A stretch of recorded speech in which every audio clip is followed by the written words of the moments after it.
প্রথমে আমরা চলে যাব আমাদের লুডো গেমসটির ফেসবুক পেজে। সেখান থেকে যে কোনো একটি পোস্টের ক্যাপশনে অথবা কমেন্টস বক্সে দেওয়া লিঙ্কটিতে ক্লিক করে আমরা সরাসরি চলে যাব গুগল প্লে স্টোরে। ব্যাস, আমরা চলে এসেছি গুগল প্লে স্টোরে। এখান থেকে ইনস্টল বাটনটিতে ক্লিক করে আমরা কিছুক্ষণ অপেক্ষা করব। গেমটি ডাউনলোড এবং ইনস্টল হয়ে যাবে আপনার ফোনে। গেমটি সম্পূর্ণভাবে ইনস্টলেশন কমপ্লিট হয়ে গেলে আমরা এখানে প্লে বাটনটি দেখতে পাচ্ছি। জাস্ট আমরা এই প্লে বাটনটিতে ক্লিক করব।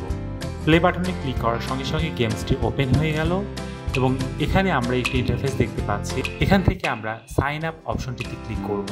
সাইন আপ অপশনে ক্লিক করলে আমরা একটি ফর্ম পাব। আমাদের অ্যাকাউন্টটি তৈরি করতে আমাদের এখানে আমার নাম, ইমেল অ্যাড্রেস, ফোন নাম্বার, এরপর আপনার যে কোনো একটি নতুন পাসওয়ার্ড দিতে হবে। সঠিকভাবে পাসওয়ার্ডটি দেওয়া কমপ্লিট হলে আমরা এখানে সবুজ রঙের সাইন আপ বাটনটিতে ক্লিক করব। এরপর আমাদের সামনে একটি পেজ চলে আসবে যেখানে আমাদের ফোন নাম্বারটিতে একটি ওটিপি পাঠানো হবে। আমরা দেখতে পাচ্ছি অলরেডি আমাদের SMS এর মাধ্যমে ওটিপিটি চলে এসেছে। আমরা ওটিপিটি দেখে নিলাম এবং আমরা প্লিজ এন্টার ওটিপি ঘরটিতে ক্লিক করে আমাদের ওটিপিটি ডায়াল করলাম।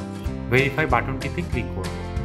দ্যাটস ইট, আমরা চলে এসেছি লুডো গেমসের অ্যাপসটিতে। এখান থেকে আমাদের টুর্নামেন্ট বাটনে ক্লিক করে আমাদের অ্যাভেলেবেল টুর্নামেন্টসগুলো দেখতে পাচ্ছি, যেখানে একটি টুর্নামেন্ট বর্তমানে অ্যাভেলেবেল। এখানে জয়েন বাটনে ক্লিক করলে আমরা টুর্নামেন্টের কয়েকটি রাউন্ড দেখতে পাচ্ছি।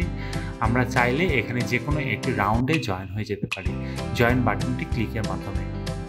আশা করব সবাই বুঝতে পেরেছেন এবং যথাযথভাবে গেমসটি ডাউনলোড করে গেমসটির মজা উপভোগ করবেন। ধন্যবাদ সবাইকে।